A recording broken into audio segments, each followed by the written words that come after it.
Hey everyone, it's Jack here, TalkNorwichCity. Welcome back to another video. It feels like another really big weekend ahead.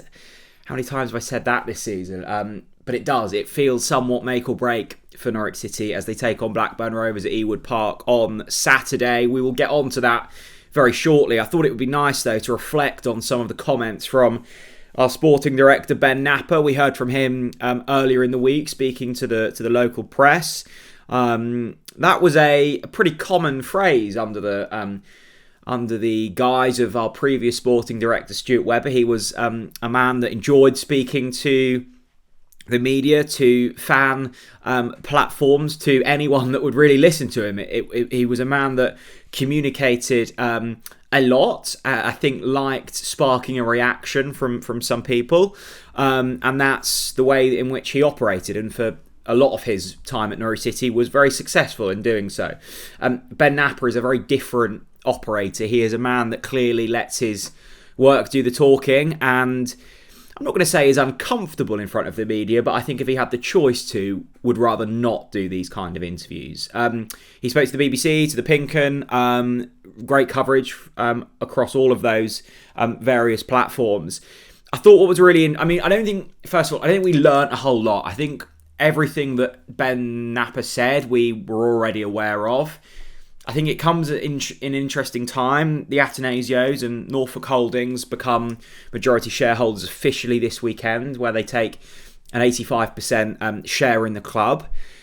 Of course, we've known that has been coming, but it does feel like a major moment in Norwich City history and a real kind of mark in the ground about where we are and where we're going and what's next. And I think, look, it's going to be absolutely fascinating to see what happens over the next year, over the next 5 years, 10 years as football develops. And I think we're seeing a slightly alarming trend in the Premier League. I tweeted the other day, like, it's funny to laugh at Ipswich having gone up and then being so confident and then spending a hell of a lot of money and still being absolutely miles off it in the Premier League. Like, that, as a Norwich fan, is enjoyable to see. But what isn't enjoyable to see is a league where the three outstanding clubs from the Championship last season in Leicester, Southampton and Ipswich are absolutely nowhere near survival in late February. And unless there's a miracle, those three teams will be coming straight back down, the same as the previous campaign. So that's a worrying trend, and I think the gap's only getting bigger. So Norwich City have almost had their hands forced in terms of change of ownership if we want to try and keep pace and ultimately try and get back to the Premier League, where I think a lot of the people within the club think that Norwich City deserve to be. So that's going to be interesting to see how the Atanasios kind of grapple with that and try and find a way forwards. I think the comment that probably sparked everyone's interest from this Ben Knapper interview was the line around, we're not needing to sell players. I think that's very different to, we're not going to sell players, but there's autonomy and there's control over what we do now. And I think that's partly down to clever trading over the last few years and some nice sales, which have kind of boosted the balance sheet. And also thanks to the financial power that the Atanasios bring compared to Delia Smith and Michael Wynne-Jones, where we have had our hands forced in certain occasions, whether that be Emi Buendia or James Maddison, and having to sell top talent probably slightly below the asking price. So the likes of Josh Sargent, the likes of Nunez, the likes of Borja Science, will they go this summer? Potentially. Will they go on the cheap? No, they won't. I think we saw with Gabriel Sara and Johnny Rowe and Adam Eder over the summer that Norwich City are in a good place in terms of bargaining power now, and that's exciting. Like, there is a very good chance that Borja Science leaves in the summer, but it's nice sitting here at the end of February going, if he does go, it will be for top dollar, and Norwich City will hopefully be in a good place to be able to reinvest that money. So that was kind of one of the key headlines. The other thing that really kind of caught my eye was there was a real impetus on saying that Norwich City deserve to, or not deserve to be, but that, the aim is very much the playoffs. I've been slightly frustrated when I've heard people say, and I get it, go like, oh, if Norwich City don't get in the playoffs this season, it's not the end of the world. Like, I don't like that mindset, and I get why people say it. And actually, for the long-term success of the football club, maybe it's better if we do stay in the Championship for another campaign to build under Johannes and to, really gel this squad. But we should always be aiming for the absolute best of our potential. And I think Norwich City, considering the money we've spent and the wage bill, and actually the standard of the division outside of maybe Leeds and potentially Sheffield United, I think Norwich City are more than up for getting top six. So it was nice to hear Ben Knapper really force home the fact that they're still within touching distance. It's very much with it, the aim, and there's the belief within the football club that is a possibility. And I guess that comes nicely on to this weekend with the game against Blackburn Rovers. Early kick-off. Norwich City sit 4 points outside of the top six, and we have been here before. We were here 10 days ago, ahead of that double-header against Derby and Preston at home. If we'd have won both of those games, Norwich City would have been in the top six. And that felt like a real opportunity. There's no easy game. Easier games at Carrow Road. That felt like a real opportunity and Norwich City blew it. This, once again, feels like a massive opportunity. Leeds are playing West Brom. We're playing Blackburn. If we were to win this game, it's likely we're only going to be a point from the top six, which is really exciting.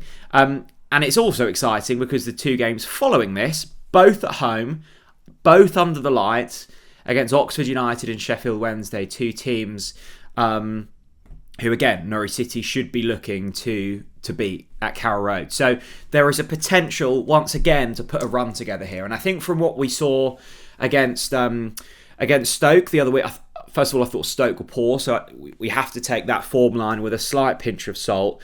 But Norwich City looked far better in terms of creating chances. They looked far more able to break down a slightly deeper block, and I think they'll have learned a lot of lessons from that Derby and the Preston game. The performance for 80 minutes against Hull was better, and then they finally converted a decent performance into a pretty convincing victory against Stoke. So we go up against a Blackburn side who are above us, I guess much like us, of pretty inconsistent recent form. Of course, they've had a change of manager with John Eustace going over to Derby. Their most recent game was a 3-0 defeat to Swansea. They're in a very, as I say, an inconsistent run. Their league position is kind of propped up thanks to their form through November, where they won 6 consecutive games and kept a lot of clean sheets in that run as well. They had, I think, 5 clean sheets in a row against Borough, Leeds, Hull, Sheffield Wednesday and Luton. So this is a side that on their day can do something special. It's going to be fascinating to see what they're like under their new manager, but I really do think that Norwich City need to look at this game like it's make or break, chuck everything at it, try and find a way. It's been frustrating watching some of our away performances this season and actually home performances against some of the better teams. I think back to Burnley where we probably should have won that game. I think back to Sunderland away where we probably should have won that game. And actually we've just found stupid ways to kind of throw those away. So this is a game when we need to go to be clever. I like the look of Cordoba next to Duffy last weekend. I think Mahovo and Kellen Fisher have kind of tied those wing-back positions down. We should hopefully have Emi Marcondes back available this weekend. You've got Jacob Wright, you've got Oscar Schwartau complementing Slamane and Nunes and Sorensen. It suddenly feels like you've got potential off the bench as well, and that's a really exciting place to be, because actually for a lot of this season we've been going to war without any ammunition off the bench, and that's a really difficult thing to do. And I think ultimately that gets you in a position where you might be leading in games and then start to tail off because you're looking to the bench and you're going, oh my goodness, we've got like a bunch of under 18s. So it feels like the squad is coming back at a good time. And this is a really big game, I don't think that can be understated. It does feel as if, and yes, it's not game over if we were to lose this, but it does feel there's a real potential for a swing.